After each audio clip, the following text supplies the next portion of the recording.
మాజీ IPS BRS నేత RS Praveen Kumar కు రేవంత్ సర్కార్ మరో షాక్ ఇచ్చినట్టుగా కనపడుతోంది. ఆర్ఎస్ ప్రవీణ్ కుమార్ సతీమణి లక్ష్మీబాయికి ప్రాధాన్యత పోస్టుల్లోకి ట్రాన్స్ఫర్ చేశారు. ప్రాధాన్యత లేని పోస్టుల్లోకి ట్రాన్స్ఫర్ చేసినట్టుగా తెలుస్తోంది. ఇవాళ ఉదయం ఆర్డర్స్ ఇచ్చింది రేవంత్ సర్కార్. ప్రస్తుతం అగ్రికల్చర్ డిపార్ట్మెంట్లో మార్కెటింగ్ డైరెక్టర్గా ఉన్నారు లక్ష్మీబాయి. డిపార్ట్మెంట్ ఆఫ్ కోఆపరేషన్ శాఖలో అప్రాధాన్యత పోస్టులోకి బదిలీ అయినట్లుగా తెలుస్తోంది. వాహన సౌకర్యం కూడా లేకుండా చూడాలంటూ ఆదేశాలు వచ్చాయంటూ తెలుస్తోంది. ఇప్పటికే ఆర్ఎస్ ప్రవీణ్ కుమార్కు భద్రత కుదించింది ప్రభుత్వం కుట్రపూరితంగా వ్యవహరిస్తుందంటూ ఆర్ఎస్ ప్రవీణ్ కుమార్ ఆరోపణలు చేస్తున్నారు. ఇప్పటికే ఆర్ఎస్పీకి భద్రత కుదించడంపై బీఆర్ఎస్ నేతలు అభిమానులు కూడా ఆందోళన వ్యక్తం చేస్తున్నారు. ఆర్ఎస్పీకి భద్రత కుదించడంపై ఇటు కేటీఆర్, హరీష్, అలాగే మందకృష్ణ మాదిగ సహా పలువురు సీనియర్లు సైతం రెస్పాండ్ అయ్యారు. తెలంగాణ ప్రభుత్వం ఇటీవల ప్రవీణ్ కుమార్కు ఉన్నటువంటి ఎక్స్+ సెక్యూరిటీని ఉపసంహరించుకుంది. ఆయన కేటాయించినటువంటి బుల్లెట్ ప్రూఫ్ వాహనాన్ని కూడా తిరిగి అప్పగించాలంటూ సూచించింది అంటూ తెలిసింది. అయితే దీనికి సంబంధించి ఆర్ఎస్ ప్రవీణ్ కుమార్ చాలా సీరియస్గా రెస్పాండ్ అయ్యారు. తనకి భద్రతా ముప్పుందన్న విషయం ఆయన అందరికీ తెలిసిన విషయమే. అయితే తాను ఐపీఎస్ అధికారిగా పనిచేసిన సమయంలో మావోయిస్టులపై చర్యలు తీసుకున్నందుకు గతంలో ఆయన మీద దాడి ప్రయత్నాలు జరిగాయని గుర్తు చేశారు. ఇటీవల ప్రభుత్వ అవినీతి అంశాలను బయటపెట్టాను కాబట్టి ఇప్పుడు నా విషయంలో ఇలా వ్యవహరిస్తున్నారు, కుట్రపూరితంగా నా సెక్యూరిటీని తగ్గించారు అంటూ కూడా ఆయన చెప్తున్నారు. మరోవైపు బీఆర్ఎస్ ఇది రాజకీయ కక్ష సాధింపు అంటూ చెప్తోంది. అయితే దీంతో పాటుగా బీఆర్ఎస్ నాయకులతో పాటుగా చాలామంది దీని గురించి రెస్పాండ్ అయ్యారు. ఇప్పుడు ఆర్ఎస్ ప్రవీణ్ కుమార్ సతీమణికి సంబంధించిన విషయంలో కూడా ప్రభుత్వం కీలక నిర్ణయం తీసుకున్నట్లుగా కనిపిస్తుంది. ఆర్ఎస్ ప్రవీణ్ కుమార్ ఈ అంశానికి సంబంధించి మాట్లాడుతున్నారు. ఒకసారి ఏమన్నారో చూద్దాం. చిల్లరగా ఇంత తుగ్లక్ పాలన చేస్తున్నందుకు వారి నైతికతకే వదిలేస్తున్నా. సో నేను ఎప్పుడు కూడా కుటుంబ సభ్యులను లేకపోతే ఇంకొకరిని ఎప్పుడు టార్గెట్ చేయాలి. అది నా నైజం కాదు, అది నా సంస్కృతి కాదు. రైట్. సో నేను మొదటి నుంచి చెప్తున్నా, నేను రేవంత్ రెడ్డి గారికి వ్యతిరేకంగానో పర్సనల్గా లేకపోతే ఇంకొక మంత్రికి వ్యతిరేకంగా నేను ఏమీ మాట్లాడతలేను. వాళ్ళ కుటుంబ సభ్యుల గురించి అసలే మాట్లాడను. నాకు ఆ సంస్కృతి లేదు, నేను అది నేర్చుకోలేదు. ఎక్కడ నాకు ఎక్కడ టార్గెట్ కూడా ఏం చేయలేదు, నేను ఎవరిని టార్గెట్ చేయలేదు. వాళ్ళ ఇంట్లో వాళ్ళ పిల్లలు ఏం చేస్తున్నారు, వాళ్ళ సతీమణి ఏం చేస్తున్నది, అది నాకు అనవసరమైన విషయాలు. సో ఇవాళ మేము మొదటి నుంచి చెప్తున్నాము, మేము ఆధారాలు ఉంటేనే మాట్లాడతాము. మీ దగ్గర ఇన్ని కుంభకోణాలు జరుగుతున్నాయి, ఈ కుంభకోణాలన్నీ తెలంగాణ ప్రజలకు నష్టం చేస్తూ ఉన్నాయి. తెలంగాణ ప్రజలకు రావాల్సిన ఆస్తిని, తెలంగాణ ప్రజలకు రావాల్సిన డబ్బులను, తెలంగాణ బిడ్డల పొట్టల్లోకి పోవాల్సిన తిండిని మీ మంత్రులు మీ దగ్గర ఎన్నుకుంటే మీ కోటరీలు బొక్కుతున్నారని ఆధారాలను బయట పెడతా ఉన్నాం. వాళ్ళే బహిరంగ చర్చకు రమ్మన్నారు, మేము సవాలు స్వీకరించి వస్తున్నామన్నాము. ముందు వీడు ఎప్పుడు నా మాట వింటలేడు, ప్రవీణ్ కుమార్ అయిందా అని చెప్పి ఆయన కోపంతో నా భద్రత తగ్గించిండు. అది మీకే చెప్పాను ఆ రోజు. భద్రత తగ్గించిండు. భద్రత తగ్గిస్తే నేను చెప్పాను, మరి మీరు ఏమీ పని చేయని కొండలరెడ్డి, తిరుపతి రెడ్డి వీళ్ళకేమో ఆ విదేశాల నుంచి దిగుమతి చేసిన అత్యాధునిక ఆయుధాలు ఇచ్చి 4 గన్మెన్లు ఇచ్చి మీరు తిప్పుతున్నారు. మేము దేశ రక్షణ కోసం 30 సంవత్సరాలు ప్రాణ త్యాగానికి కూడా సిద్ధపడి కుటుంబాలను వదిలేసి పిల్లలను వదిలేసి మేము అడవుల్లో లేకపోతే సరిహద్దుల్లో మేము పోరాడినాం. మాకు ఈ ప్రభుత్వాలు పార్టీలకు అతీతంగా మా ప్రాణాలకు ముప్పొందని వాళ్ళే రైటింగ్ ఇచ్చారు. ఇచ్చిన తర్వాత మా భద్రత తగ్గించారు. అది మేము రీకన్సిడర్ చేయమని చెప్పినాం. అది రీకన్సిడర్ చేయలేము. గౌరవ హైకోర్టుకు పోతే హైకోర్టు ఏదో రిలీఫ్ ఇచ్చింది. ఇప్పుడు మళ్ళీ గురుకుల టెండర్ల మీద చర్చకు హరీష్ రావు గారు వస్తేనే మాట్లాడుతూ ఉన్నారు, కేటీఆర్ గారు వస్తేనే మాట్లాడుతూ ఉన్నారు. సరే హరీష్ రావు గారు నేను వస్తున్నా రెడీ అంటే నేను వారిద్దరం కలిసి వెళ్ళాము. తెలంగాణ భవన్ ముందనే కుళ్ళబొడుచుకుంటూ అరెస్ట్ చేశారు. ఇప్పుడు బీఆర్ఎస్లో ఆర్ఎస్పీ గారు కేసీఆర్, కేటీఆర్, హరీష్ రావు తర్వాత ఎక్కువ టార్గెట్ ఆర్ఎస్పీ టార్గెట్ అవుతా ఉన్నాడు రేవంత్ రెడ్డికి. గతంలో మిమ్మల్ని బానిస అన్నారు, తర్వాత గుండు మెదడు పనిచేయదంటున్నారు, తర్వాత భద్రత తగ్గించారు. ఇప్పుడు మీ మిస్సెస్ ట్రాన్స్ఫర్, అసలు జనరల్గా తెలంగాణలో మీ మిస్సెస్ ఉద్యోగం చేస్తుందనేది కూడా ఎవరికి తెలియదు. మా దృష్టికి తీసుకొచ్చేంత వరకు ఆమె జాబ్ చేస్తుంది, ఆమెను ట్రాన్స్ఫర్ అయింది అనేటువంటిది. గతంలో మీ ఫ్యామిలీ టార్గెట్ చేస్తుంది, ఇప్పుడు మీ మిస్సెసే ట్రాన్స్ఫర్. ఎందుకు ఇంతగానో టార్గెట్ చేస్తాం? రేవంత్ రెడ్డి నైజం అది. తెలంగాణ ప్రజలు ఇప్పుడు అందరూ కూడా గమనిస్తున్నారు. అంత తుగ్లక్ నైజం ఉంది. తుగ్లక్ కూడా మంచోడే ఉంటాడు ఈయనతో పోలిస్తే. సో అలాంటి హిట్లర్ నైజం ఉన్న వ్యక్తి అలా తెలంగాణ ఉండడం ఇలా అవును. ఇలా మా వైఫ్ను ట్రాన్స్ఫర్ చేశారు, నా పద్ధతి తగ్గించారు, రేపు మమ్మల్ని చంపేసి పంపిస్తాడు ఆయన. సో కానీ మేము భయపడతామా? అట్లా భయపడటం అయితే ఈ రాజకీయంలోకి ఉంటామా? ఈ విధంగా పోరాడతామా? రేవంత్ రెడ్డి గారు, నేను మళ్ళీ ఆర్టీవీ వేదికగా చెప్తున్నా మీకు, మీరు మమ్మలను చంపినా మీరు మమ్మల్ని ఏం చేసినా కూడా మేము తెలంగాణ పక్షాన్నే ఉంటాం, తెలంగాణ ప్రజల కోసమే పోరాడతాం, మీ దోపిడీని అవినీతిని రాజ్యాంగబద్ధంగా ప్రశ్నిస్తూనే ఉంటాం. అదే మేము మా మహనీయుల నుంచి నేర్చుకున్నది. మేము ఎట్టి పరిస్థితులు కూడా వెనక్కి పోము. జై తెలంగాణ. ఇప్పుడు మీ భద్రత తగ్గించారు, ట్రాన్స్ఫర్ అయింది, మీ మిసెస్ గారి ట్రాన్స్ఫర్ అయింది అంటే మిమ్మల్ని కంట్రోలా, దబాయించే ప్రయత్నమా, భయపెట్టే ప్రయత్నమా, ఇట్లనే క్వశ్చన్ చేస్తారా? ఎందుకంటే రెండు ఇన్సిడెంట్ అన్నీ ఈయన ఇంటర్లేట్ కాబట్టి వాళ్ళ భార్య మీద ఈ అస్త్రం ప్రయోగించి ఆమెను పెట్టి చూద్దాం, ఆమెను ఇబ్బంది పెట్టి చూద్దాము. నేను ముందరనే చెప్పిన మేము దేనికైనా సిద్ధమే రాజకీయం. సో నేను రాజకీయాల్లోకి వచ్చి రాలేదు, ఆమె ఉద్యోగం ఆమె చేసుకుంటుంది. ఈరోజు పొద్దున్నే ఇట్లా నేను అరెస్ట్ అయినో లేదో అర్జెంటుగా ప్రవీణ్ కుమార్ వాళ్ళ భార్యను ట్రాన్స్ఫర్ చేయండి. అంత అవసరమే ఉన్నది? నీకు దమ్ముంటే నాతో చూసుకో కదా. ఆమె ఏమంటుంది? ఆమె ట్రాన్స్ఫర్లు అనేవి ఉద్యోగ ధర్మంలో భాగము, కానీ ఆమెకు అసలు సంబంధం లేని డిపార్ట్మెంట్కు ఎకాఎకన ఆమెను అడగకుండా ఎకాఎకన హుటాహుటిన ట్రాన్స్ఫర్. ఆమెకు సంబంధం లేని డిపార్ట్మెంట్ మార్కెటింగ్ డిపార్ట్మెంట్ అండి. ఆమె పొద్దున్న లేచినప్పటి నుంచి రైతులు, మార్కెట్ యార్డులు వాటి చుట్టూ తిరుగుతూ ఉంటుంది. 30 సంవత్సరాలు అదే డిపార్ట్మెంట్. సడన్గా ఇప్పుడు వేరే సంబంధం లేని డిపార్ట్మెంట్కి ట్రాన్స్ఫర్ చేసిన అవసరం ఏమొచ్చింది అని మేము దానికి రెడీగా ఉన్నాం. అది అర్థం మీరు క్వశ్చన్ చేసినందుకు మీ కుటుంబ సభ్యులు, మీ సతీమణి టార్గెట్ అయ్యారు? టార్గెట్ చేసిండరని అనుకుంటున్నా. కేసీఆర్ గారు ఎప్పుడు ఇట్లా చేయలే. కానీ ఈరోజు శ్రీధర్ బాబు గారి వైఫ్ కూడా ఐఏఎస్ ఆఫీసరే కదా, మరి ఆమె నేనంటే కేసీఆర్ గారు ట్రాన్స్ఫర్ చేయలేదు కదా. ఆమె కేటీఆర్ దగ్గర పనిచేశారు, మరి కేటీఆర్ గారు ఎప్పుడైనా ఇబ్బంది పెట్టారా? అంత చిల్లరగా చేసేవాడు రాష్ట్రానికి ముఖ్యమంత్రి ఎట్లా ఏం చేస్తారు? ఇది ఆర్ఎస్ ప్రవీణ్ కుమార్ చెప్తా ఉన్నారు. వాళ్ళ భార్య అగ్రికల్చర్ డిపార్ట్మెంట్లో ఉద్యోగం చేస్తూ ఉంది, ఆమెను ట్రాన్స్ఫర్ చేసిన మొన్న నా భద్రత తగ్గించారు, గతంలో టార్గెట్ చేసారు, ఈరోజు మా సతీమణిని టార్గెట్ చేస్తూ ఉన్నటువంటి పరిస్థితి. అసలు ఆమెకి సంబంధం లేని డిపార్ట్మెంట్కి ఆమెని ట్రాన్స్ఫర్ చేశారు అనేటువంటిది ఆర్ఎస్ ప్రవీణ్ కుమార్ చెప్తా ఉన్నారు. రేవంత్ రెడ్డి ఎంత ఇబ్బంది పెట్టినా, ఎంత ఇబ్బంది పెట్టినా క్వశ్చన్ చేస్తూనే ఉంటాం అనేటువంటి స్టేట్మెంట్ ఆర్ఎస్ ప్రవీణ్ కుమార్ చేస్తూ ఉన్నారు. మొదట ఆర్టీవీతోనే ఆర్ఎస్ ప్రవీణ్ కుమార్ మాట్లాడారు. భద్రతకు సంబంధించినటువంటి విషయంలో నా భద్రత తగ్గించబోతున్నారు అనేటువంటిది నాతోటే మాట్లాడారు. దాదాపు ఆ రోజు ఆయన మాట్లాడిన హాఫ్ అన్ అవర్లో రేవంత్ రెడ్డి నన్ను టార్గెట్ చేస్తూ ఉన్నారు. ఎప్పుడైతే నేను క్వశ్చన్ చేయడం ప్రారంభించానో ప్రభుత్వాన్ని, గురుకులకు సంబంధించిన అంశాల్లో కానీ ఇతర అంశాల్లో కానీ నేను టార్గెట్ చేస్తూ ఉన్నాను ప్రభుత్వాన్ని. సో ఈ రోజు పర్సనల్ గా టార్గెట్ చేస్తా ఉన్నారు. మధు, ఇప్పుడు ఆర్ఎస్ ప్రవీణ్ కుమార్ కి సెక్యూరిటీ తగ్గించారు అండ్ ఇప్పుడు ఆయన సతీమణి విషయంలో ఈ చర్యలు తీసుకున్నారు. అంటే ప్రభుత్వం కావాలని కక్ష సాధింపుతోనే చర్యలు తీసుకుంది అన్న ఉద్దేశంతో ఆయన మాట్లాడుతున్నారు. సో మరి బీఆర్ఎస్ రెస్పాన్స్ ఎలా ఉంది, మిగతా ఈయన ఏం ఫర్దర్గా ఏం చేయబోతున్నారు అనే అంశాలు మాట్లాడదాం. బట్ బిఫోర్ దట్ ఒక్కసారి నా దగ్గర ఆర్డర్ కాపీ కూడా ఉంది మధు. ఆర్డర్ కాపీ ఒకసారి నేను చదివి వినిపిస్తాను మన వ్యూవర్స్కి, అండ్ నేను మళ్ళీ మీతో మాట్లాడతాను, లైన్లో ఉండండి. సో ఇక్కడ నా దగ్గర ఆర్డర్ కాపీ ఉంది, గవర్నమెంట్ రిలీజ్ చేసినటువంటి order copy. The following transfer and the posting is order with immediate effect. Srimati G. Lakshmi Bai, Director Marketing, is transferred and posted as Managing Director, Telangana Cooperation Housing Society Federation Limited. అంటూ the director of agriculture marketing Telangana shall take necessary further action accordingly అంటూ తెలంగాణ ప్రభుత్వం ఇచ్చినటువంటి order copy నేను మీకు screen మీద కూడా చూపిస్తున్నాను. అయితే ఇప్పటికిప్పుడు ఎందుకు ఇలా ట్రాన్స్ఫర్ చేయాల్సి వచ్చింది అనేది చాలా కీలకంగా మారింది. అండ్ ఇప్పటివరకు మధు మాట్లాడారు, మా ప్రతినిధి ఆర్ఎస్పీతో మాట్లాడే ప్రయత్నం చేశారు, అన్ని డీటెయిల్స్ తెలుసుకునే ప్రయత్నం చేశారు. మధు, ఇప్పుడు బీఆర్ఎస్ ఈ అంశానికి సంబంధించి అంటే నేను ఎప్పుడు కుటుంబ సభ్యుల్ని టార్గెట్ చేయలేదు, గతంలో కేసీఆర్ ఎప్పుడు టార్గెట్ చేయలేదు, కానీ నా ఆర్ఎస్ ప్రవీణ్ కుమార్ గారు సతీమణిని ట్రాన్స్ఫర్ చేశారు, క్వశ్చన్ చేస్తా ఉన్నారు. ఆమె అగ్రికల్చర్ డిపార్ట్మెంట్ లో ఇప్పుడే ఆమెను ట్రాన్స్ఫర్ చేసి ఆర్డర్ తీసుకుంది గవర్నమెంట్. మొన్న ఆర్ఎస్ ప్రవీణ్ కుమార్ గారి ధాటికి తట్టుకోలేక, ఆయన దాడికి తట్టుకోలేక, ఆయన లేవనెత్తుతున్న ప్రశ్నలకి సమాధానం చెప్పలేక ఆయనకి ఉన్న సెక్యూరిటీ కవర్ తీసేసినారు. బుల్లెట్ ప్రూఫ్ కారు ఉంటే బుల్లెట్ ప్రూఫ్ కారు కూడా ఆయనకి సెక్యూరిటీ అవసరం అని తెలిసి కూడా, థ్రెట్ ఉందని తెలిసి కూడా ఆయనకి సెక్యూరిటీ తీసేసినారు. ఇవాళ ఆ వేధింపుల పరంపరలో భాగంగానే శ్రీమతి లక్ష్మి గారికి కూడా ఇప్పుడే ట్రాన్స్ఫర్ అయినట్టు మాకు కూడా ఇప్పుడే తెలిసింది. ప్రభుత్వం యొక్క చేతగానితనానికి, పిరికితనానికి, ప్రభుత్వం యొక్క అసమర్థతకు ఇది ఒక నిదర్శనంగా చూడాలి తప్ప ఇంకోటి కానే కాదు. ఎందుకంటే వాస్తవం ఏంటి అంటే, ఒక నిజాయితీ పరులైన అధికారి శ్రీమతి లక్ష్మి గారు, అట్లాగే ఒక నిజాయితీ పరుడైన నాయకుడు ఆర్ఎస్ ప్రవీణ్ కుమార్ గారు. చేతనైతే వారు లేవనెత్తిన అంశాలలో సమాధానం చెప్పే ప్రయత్నం చేయండి, స్పష్టత ఇచ్చే ప్రయత్నం చేయండి. నిజంగానే మీరు నీతిమంతులైతే ముందుకొచ్చి పారదర్శకంగా పరిపాలన చేయండి. అంతేగాని ఈ రకంగా కక్ష సాధింపు వల్ల ఏమో సాధిస్తామనుకుంటే రేవంత్ రెడ్డి గారి అజ్ఞానం, మూర్ఖత్వం మాత్రమే అవుతుంది. ప్రభుత్వం వెంటనే తన తప్పును వెంటనే సవరించుకోవాలి.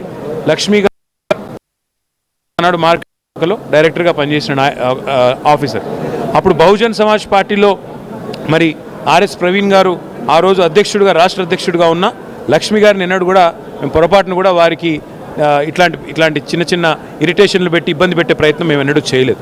ఎందుకంటే ప్రజాస్వామ్యంలో ఎవరి హక్కు వాళ్ళది, ఎవరి బాధ్యత వాళ్ళది. అయినా భర్త ఒక పని చేసినంత మాత్రాన భార్యని ఇబ్బంది పెట్టడం అంటే ఇంతకు మించిన దిగజారుడు రాజకీయం ఇంకోటి ఉండదు. ప్రభుత్వం వెంటనే తన తప్పును సవరించుకోవాలని కోరుతుంది. పర్సనల్ టార్గెట్ జరుగుతూ ఉందా? సెక్యూరిటీ మొన్నటి వరకు పర్సనల్ అసాసినేషన్, గుండు కింద మెదడు లేదు అనేటువంటి స్టేట్మెంట్. ఆర్ఎస్ ప్రవీణ్ కుమార్ గారి విజ్ఞానం ముందు, ఆయనకున్న చదువు ముందు, ఆయనకున్న పరిజ్ఞానం ముందు రేవంత్ రెడ్డి అనేవాడు ఏ మూలకు కూడా సరిపోడు. నక్కకు నాగలోకి అనుకున్నంత తేడా ఉంది ఆర్ఎస్ ప్రవీణ్ కుమార్ గారికి, రేవంత్ రెడ్డి గారికి.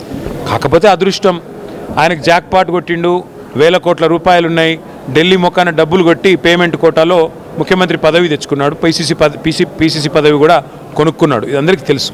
ఇవాళ అట్లాంటి ఆర్ఎస్ ప్రవీణ్ కుమార్ గారు ఒక పేద నేపథ్యం నుండి వచ్చి స్వతహాగా కష్టపడి ఒక ఐపీఎస్ అధికారిగా ఎదిగి ఈ రాష్ట్రంలో director general of police rank ఎదిగిండు. రేవంత్ రెడ్డి చేసిన గొప్ప పని ఏముందండి నాకు తెలియక అడుగుతా. చదువుకోలేదు, చదువు లేదు, సంధ్య లేదు, బుద్ధి లేదు, జ్ఞానం లేదు. ఇవాళ జాక్ పాట్లో డబ్బులు పెట్టి పదవి కొనుక్కున్నాడు. అయినంత మాత్రాన అట్లాంటి ఒక ఉన్నత విద్యావంతుని పట్టుకొని నోటికొచ్చినట్టు మాట్లాడితే ఇవన్నీ ప్రజలందరూ గమనిస్తూ ఉన్నారు. ఏ రకమైన వేధింపులు అయితే ఇవాళ రేవంత్ రెడ్డి గారు చేస్తున్నారో ప్రజలందరూ గమనిస్తున్నారు.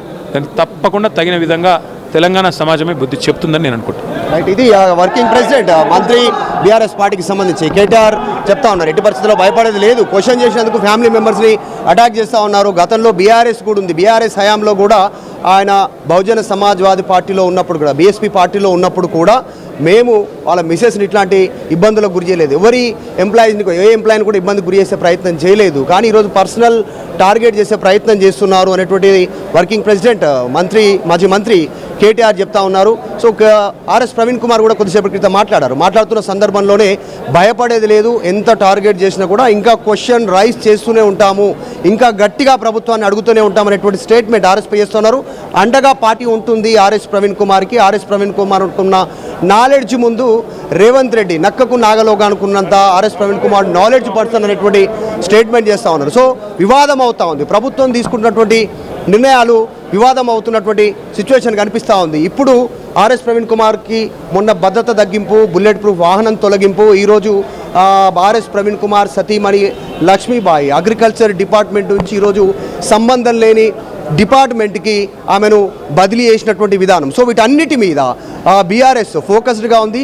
అన్నిటికంటే ముఖ్యంగా క్షేత్రస్థాయిలో జనాలు గమనిస్తూ ఉన్నారు. ఇంకా దిగజారుతుంది రాష్ట్ర ప్రభుత్వం, దీనికంటే పోవద్దు అని రిక్వెస్ట్ చేస్తున్నాం అనేటువంటిది ఆర్ఎస్పీ చెప్తున్నారు. కేటీఆర్ రిక్వెస్ట్ చేసేటువంటి సిచ్యువేషన్ చెప్తా ఉన్నారు. సో ఉదయం నుంచి హడావుడి, అంటే గురుకుల సంబంధించినటువంటి గతంలో బాధ్యతలు తీసుకున్న ఆర్ఎస్ ప్రవీణ్ కుమార్ అక్కడ జరిగినటువంటి అవినీతిని క్వశ్చన్ చేశారు. గురుకులాలలో 2000 కోట్ల అవినీతి జరిగింది టెండర్లలో అనేటువంటిది ఆర్ఎస్ ప్రవీణ్ కుమార్ గతంలో స్టేట్మెంట్ చేశారు. సో ప్రస్తుతం ఈ అంశానికి సంబంధించి బీఆర్ఎస్ కూడా లోతుగా చూస్తుంది అనేటువంటి స్టేట్మెంట్ చేస్తూనే అండగా ఆర్ఎస్ ప్రవీణ్ కుమార్ పార్టీ అండగా ఉంటుందనేటువంటి స్టేట్మెంట్ చేస్తూ ఉన్నారు. సో కాస్త personal target, personal assassination, character assassination చేసేటువంటి విధానాలను మానుకోవాలి అనేటువంటిది స్టేట్మెంట్ చేస్తా ఉన్నారు బీఆర్ఎస్ పార్టీ నాయకులు. ఆర్ఎస్పీ ఈ విషయంలో మధు అంటే ఇప్పుడు మాట్లాడారు మీతో, అంటే ఫ్యామిలీని టార్గెట్ చేస్తున్నారు, తనని బాడీ షేమింగ్ చేస్తూ మాట్లాడుతున్నారు అని చెప్పి చెప్తున్నారు కదా. అంటే ఖచ్చితంగా అనుభవిస్తారు, దీనికి తగినంత ప్రజలు బుద్ధి చెబుతారని చెప్పి కేటీఆర్ మాట్లాడారు, ఆర్ఎస్పీ మాట్లాడారు. అండ్ బీఆర్ఎస్ నుంచి కానీ ఇప్పుడు ఆర్ఎస్పీ నుంచి మేజర్గా తననే టార్గెట్ చేస్తున్నారు అని చెప్తున్నారు. కాబట్టి ఆయన ఎలా రియాక్ట్ అవ్వబోతున్నారు? అంటే ఏదైనా ఈ విషయంలో ఫర్దర్గా ఏదైనా యాక్షన్ ఉండబోతుందా? ఎగ్జాక్ట్లీ, అంటే గతంలో నక్సల్స్ ప్రభావిత ప్రాంతాలలో నేను పనిచేశాను. దాదాపు 20 ఇయర్స్ అక్కడ నా సర్వీస్ ఉండింది. ఆ సమయంలో ప్రభుత్వ విధానాలకు అనుగుణంగా ప్రభుత్వ విధానాలను నేను గ్రౌండ్ లెవెల్లో ఇంప్లిమెంట్ చేశాను. సో దానివల్ల నేను కొంతమందికి టార్గెట్ అయ్యాను. అంటే కేవలం నక్సల్సే కాదు, నక్సల్స్కు సహకరించినటువంటి వాళ్ళు, విద్రోహ శక్తులు ఎవరైతే ఉన్నారో, మిలిటెంట్స్ కానీ నక్సల్స్ కానీ, వారికి అండదండలుగా ఉన్నటువంటి వాళ్ళందరి దృష్టిలో నేను టార్గెట్గా ఉన్నాను. నాకు ఇప్పుడు సెక్యూరిటీ తొలగిస్తే, అప్పుడు కేంద్ర ప్రభుత్వం తీసుకున్నటువంటి నిర్ణయం, మెడల్స్ తీసుకున్నాను, అన్ని తీసుకున్నాను. సో ఇప్పుడు సడన్గా విత్డ్రా చేస్తే ఏదో ఒక అటాక్ రూపంలో ఆర్ఎస్ ప్రవీణ్ కుమార్ అటాక్లో చనిపోయారు అనేటువంటి ఒక దానికి ముద్రేసే ప్రయత్నం చేస్తున్నారు. ఇది ఒక రకంగా చెప్పాలంటే నన్ను హత్య చేసే కుట్ర చేస్తా ఉన్నారు ముఖ్యమంత్రి రేవంత్ రెడ్డి అంటూ ఒక sensation comment RS Praveen Kumar RTV తోటే మొదట చేశారు. సో ఈ అంశానికి సంబంధించి నెక్స్ట్ ఫర్దర్గా ప్రభుత్వం నుంచి ఆర్ఎస్ ప్రవీణ్ కుమార్కి సెక్యూరిటీ తగ్గించిన విషయంలో ఏదైనా సమాధానం ఉందా? ఇప్పుడు ఒక అప్రధాన్యత ఉన్నటువంటి ఒక పోస్టులోకి ఆయన సతీమణ్ణి ఇప్పుడు ట్రాన్స్ఫర్ చేశారు. ఈ రెండు విషయాల మీద ఏదైనా ఎక్స్ప్లెనేషన్ ప్రభుత్వం నుంచి అసలు సమాధానం ఉందా? నిజంగానే ఆర్ఎస్ ప్రవీణ్ కుమార్కి థ్రెట్ ఏ స్థాయిలో ఉంది? మరి ప్రభుత్వం ఈ నిర్ణయం తీసుకోవడం వల్ల ఏదైనా ఇబ్బంది పడే అవకాశం ఉందంటారా? ఎగ్జాక్ట్లీ, అంటే ఆర్ఎస్ ప్రవీణ్ కుమార్ గతంలోనే ఆయన చేసినటువంటి కొన్ని ఆపరేషన్ గ్రౌండ్ లెవెల్లో కూంబింగ్ కానీ నక్సల్స్ ఏరియాలో పనిచేయడం కానీ వాటికి నేతృత్వం వహించడం కానీ నేపథ్యంలో థ్రెట్ ఉందని ఇంటెలిజెన్స్ రిపోర్ట్ ఇచ్చిన తర్వాతనే ఆ అంశంలో భాగంగా కేంద్రం భద్రత కల్పించింది. దాన్ని కంటిన్యూ చేస్తుంది. ప్రభుత్వాలు మారాయి. కాంగ్రెస్ హయాం తర్వాత టీడీపీ కానీ కాంగ్రెస్ కానీ బీఆర్ఎస్ కానీ మళ్ళీ ఇప్పుడు కాంగ్రెస్ అధికారంలోకి రావడం కానీ ఇవంతా తతంగంలో ఎప్పుడు సెక్యూరిటీ విత్డ్రా చేయలేదు, కావాలని విత్డ్రా చేస్తున్నారు. Because of I'm questioning again and Revanth government ఆయన చెప్తా ఉన్నటువంటి విధానం ఆయన చెప్తాను. నేను క్వశ్చన్ చేస్తున్నాను, జస్ట్ టార్గెట్ చేస్తూ ఉన్నారు, భయపెట్టాలని చూస్తున్నారు. నేను భయపడను. సో నా వరకు ఓకే. ఈరోజు మా మిస్సెస్ ఆమెను ట్రాన్స్ఫర్ చేశారు. ఆమె అయోమయంలో ఉంది. ఏం జరిగిందో అర్థం కానటువంటి పరిస్థితులు. ఆమెతో కూడా మాట్లాడాను. ఆమె సంబంధం లేని శాఖకు ఆమెను ట్రాన్స్ఫర్ చేసినటువంటి సిచ్యువేషన్. ఇది కరెక్ట్ కాదు. కుటుంబాల సభ్యుల దగ్గరికి వెళ్ళొద్దు అనేటువంటి స్టేట్మెంట్ చేస్తూ ఉన్నారు. మాజీ మంత్రి తలసాని శ్రీనివాస్ యాదవ్ గారు ఉన్నారు, మాట్లాడదాం. సార్ ఆర్ఎస్ ప్రవీణ్ కుమార్ గారి సతీమణిని ట్రాన్స్ఫర్ చేశారు కొద్దిసేపటి క్రితం రాష్ట్ర ప్రభుత్వం. అది నేను ఇంతకుముందే మాట్లాడినా. ఇప్పుడు ఆయన అనేకమైనటువంటి అంశాలు ఈ ప్రభుత్వానికి వ్యతిరేకంగా కానీ లేకపోతే జరుగుతున్న అవినీతి కుంభకోణాలు కానీ ఎప్పటికప్పుడు బయటికి తీసుకొస్తుంటే మరి అతనికి ఏమో ఫస్ట్ సెక్యూరిటీ తగ్గించారు. బుల్లెట్ ప్రూఫ్ కారు ఉంటే అది తీసేసారు. ఇప్పుడు ఏకంగా ఈరోజు ఆ గురుకుల పాఠశాలల మీద భారీ ఎత్తున అవినీతి జరిగింది, నేను సాక్ష్యాధారాలతో నిరూపిస్తా అని చెప్పి ఈరోజు బలంగా అతను పోరాటం చేస్తుంటే వాళ్ళ మిస్సెస్ని అగ్రికల్చర్ డిపార్ట్మెంట్ ఉంటే కోఆపరేటివ్ అంటే వాళ్ళు ఏంటంటే ఒకటి కక్ష సాధింపంటారు దీన్ని. ఆమెకు ఉన్న టర్మే ఇంకొక సంవత్సరం ఉంది. ఈ సంవత్సరంలో లూప్ లైన్లో వాడేద్దామని. ఇప్పుడు ఈ భారతదేశంలో ఏంటంటే ఇది ప్రజాస్వామ్య దేశం. అధికార పార్టీకి ప్రభుత్వానికి ఎంత హక్కు ఉంటుందో ప్రతిపక్షాలకు అంతే హక్కు ఉంటుంది. ఇప్పుడు అనేకమైనటువంటి అంశాలు ఒకవేళ మీ నీతి నిజాయితీ ఉంటే నిరూపించుకోవాలి. కానీ ఇట్లా మా దగ్గర అధికారం ఉంది కాబట్టి మా ఇష్టం ఉన్నట్టు చేసుకుంటే పోతే మీ కర్మ మీరు అనుభవిస్తారు. భయపెట్టే ప్రయత్నం అనుకోవచ్చు. అయితే క్వశ్చన్ చేయొద్దు మీరు. ఏం భయపడితే ఎవడు భయపడతాడండి? ఇది ప్రజాస్వామ్య దేశం ఇది. కాబట్టి దీనికి అనేకమైనటువంటి వ్యవస్థలు ఉంటాయి. బట్ అల్టిమేట్గా ప్రభుత్వం ఏదైనా తప్పిదాలు జరిగినప్పుడు రెక్టిఫై చేసుకునే ప్రయత్నం జరగాలి. కానీ ఇట్లా కక్ష సాధింపు ధోరణితోని ట్రాన్స్ఫర్ చేయడం వల్ల ఏం జరుగుతుంది? ఏమైతే చెప్పండి. ఉదయం కాకపోతే ఇంకో దగ్గర పని చేస్తారు. బట్ అల్టిమేట్గా ఇది రైట్ కాదు, ప్రజలకు అర్థమవుతుంది కదా. రైట్. ఇది ఆర్ఎస్ ప్రవీణ్ కుమార్ విధానం పైన చర్చ జరిగితే జనాలు గమనిస్తారని తలసాని శ్రీనివాస్ యాదవ్ మాజీ మంత్రి చెప్పే ప్రయత్నం చేస్తూ ఉన్నారు. సో ఓవరాల్గా జరిగినటువంటి ఇన్సిడెంట్ పైన విమర్శలు వస్తూ ఉన్నాయి. ప్రభుత్వం తీసుకున్నటువంటి నిర్ణయాలు బూమరాంగ్ అయ్యే అవకాశం ఉంటుంది. ఆమె సర్వీసే ఇంకొక 1 year ఉంది. ఆ 1 year సర్వీస్ ఉన్నటువంటి నేపథ్యంలో ఆమెను ట్రాన్స్ఫర్ చేయడం ఎంతవరకు కరెక్టు అనేటువంటి స్టేట్మెంట్ బీఆర్ఎస్ పార్టీ నాయకులు చేస్తూ ఉన్నారు. గత కొంతకాలంగా రేవంత్ రెడ్డి ఆర్ఎస్ ప్రవీణ్ కుమార్ విషయంలో ఘాటుగా రిప్లై ఇస్తున్నారు. అది పబ్లిక్ మీటింగ్స్ కావచ్చు, కొన్ని వేదికలు డిఫరెంట్ ఉండొచ్చు. ఆయన గతంలో బీఆర్ఎస్ గడిలో బందీ బానిస అనేటువంటి స్టేట్మెంట్ చేశారు. తర్వాత ఆర్ఎస్ ప్రవీణ్ కుమార్ గుండు పైన స్టేట్మెంట్ చేశారు. ఆ గుండు ఉంది, గుండు కింద మెదడు పనిచేస్తలేదు అనేటువంటి స్టేట్మెంట్ చేశారు. తర్వాత సెక్యూరిటీ విత్డ్రాన్ అయింది. తర్వాత ఈరోజు అలా RS Praveen Kumar misses transfer అయినటువంటి పరిస్థితి. సో వీటన్నిటి అంశాల్లో కాస్త బీఆర్ఎస్ క్లోజ్ మానిటరింగ్ చేస్తూ ఉంది. వర్కింగ్ ప్రెసిడెంట్ కేటీఆర్ కూడా మాట్లాడారు ఈ అంశానికి సంబంధించి. సో ఆర్ఎస్ ప్రవీణ్ కుమార్ భద్రత విషయంలో మాత్రం లీగల్గా ముందుకు వెళ్ళాలనుకుంటున్నారు, లీగల్ ఫైట్ చేద్దామనుకుంటున్నారు ఈ అంశానికి సంబంధించి. ప్రస్తుతానికి మాత్రం ఆర్ఎస్ ప్రవీణ్ కుమార్ వాళ్ళ మిస్సెస్ ట్రాన్స్ఫర్కి సంబంధించిన విషయంలో కూడా పర్సనల్గా కుటుంబ సభ్యుల దగ్గరికి వెళ్ళొద్దు, ఆమెకు తెలీదు, నేను క్వశ్చన్ చేస్తే ఆమె ఈరోజు టార్గెట్ అయినటువంటి సిచ్యువేషన్ ఉందనేటువంటి స్టేట్మెంట్ చేస్తూ ఉన్నారు. Yeah right. Thank you Madhu, thanks for the details. మొత్తం మీద బీఆర్ఎస్ సీనియర్ నాయకులు కూడా మనతో మాట్లాడారు. తలసాని మాట్లాడారు, కేటీఆర్ మాట్లాడారు, అలాగే అంతకుముందు ఆర్ఎస్పీనే డైరెక్ట్గా మాట్లాడారు ఆర్టీవీతో ఎక్స్క్లూజివ్గా. ఆయన క్లియర్గా ఒకటే చెప్తున్నారు, ఇవన్నీ కక్ష సాధింపు చర్యలు, కుటుంబాల జోలి ఎప్పుడు పోయిన సందర్భం లేదు. కేసీఆర్ అయినా సరే, గతంలో అధికారంలో ఉన్నప్పుడైనా సరే, అలాగే నేను కూడా ఎప్పుడు వాళ్ళ కుటుంబాల గురించి ఎప్పుడు మాట్లాడలేదు. కానీ నా కుటుంబం గురించి మాట్లాడుతున్నారు, నా ఫ్యామిలీని టార్గెట్ చేస్తున్నారు, అలాగే నన్ను బాడీ షేమింగ్ చేస్తున్నారు అంటూ ఆర్ఎస్పీ చెప్తున్నటువంటి మాటలు మనం చూస్తున్నాం. దీనికి సంబంధించి తెలంగాణ ప్రజలు అబ్జర్వ్ చేస్తున్నారు, జరుగుతున్నదంతా ఖచ్చితంగా తగిన గుణపాఠం చెబుతారు అంటూ కేటీఆర్ కూడా రెస్పాండ్ అయ్యారు. సో ఈ అంశానికి సంబంధించి మీ అభిప్రాయాలు ఎలా ఉన్నాయి? అండ్ రేవంత్ సర్కార్ ఆర్ఎస్ ప్రవీణ్ కుమార్ మీద కుట్ర చేస్తుందా అంటే అవును అంటూ 65% మంది అంటూ, కాదు అంటూ 35% మంది అంటున్నారు. అంటే ఎక్కువ మంది ఆర్ఎస్ ప్రవీణ్ కుమార్ మీద ఇటు రేవంత్ సర్కార్ కుట్ర చేస్తుంది అనే అభిప్రాయాన్ని వ్యక్తం చేస్తున్నారు. సో మొత్తం మీద ఈ అంశానికి సంబంధించి మీ అభిప్రాయాలు ఎలా ఉన్నాయి? ఖచ్చితంగా చాలా హీట్ పుట్టిస్తున్నాయి ఇప్పుడు జరుగుతున్నటువంటి వరుస పరిణామాలు. ఆర్ఎస్పీని టార్గెట్ చేశారు అంటూ ఆర్ఎస్పీ చెప్తున్నారు. ఐఎమ్ సారీ, తనకి సెక్యూరిటీ లేకపోతే థ్రెట్ ఉంటుంది. గతంలో ఐపీఎస్ ఆఫీసర్గా పనిచేసిన సమయంలో ఎంతోమంది మావోయిస్టుల విషయంలో చాలా సీరియస్గా వర్క్ చేశాం కాబట్టి మాకు థ్రెట్ ఉంది. ఇప్పుడు ఇలా సెక్యూరిటీని తగ్గించడం ద్వారా తన ప్రాణాలకు ముప్పు తీసుకురావాలని చెప్పి ప్రభుత్వం ప్రయత్నిస్తోంది అని చెప్తూనే తనని బాడీ షేమింగ్ చేస్తున్నారు, తన కుటుంబాన్ని టార్గెట్ చేస్తున్నారు, తన సతీమణి జాబ్ విషయంలో కూడా ఇన్వాల్వ్ అవుతున్నారు. ఇది ఖచ్చితంగా చాలా ఇమ్మోరల్ అంటూ ఆయన చెప్పడాన్ని మనం చూస్తున్నాం. మరి మీకేమనిపిస్తున్నాయి జరుగుతున్నటువంటి పరిణామాలు? మీ అభిప్రాయాలను కూడా మాతో షేర్ చేసుకోండి, కామెంట్ చేయండి.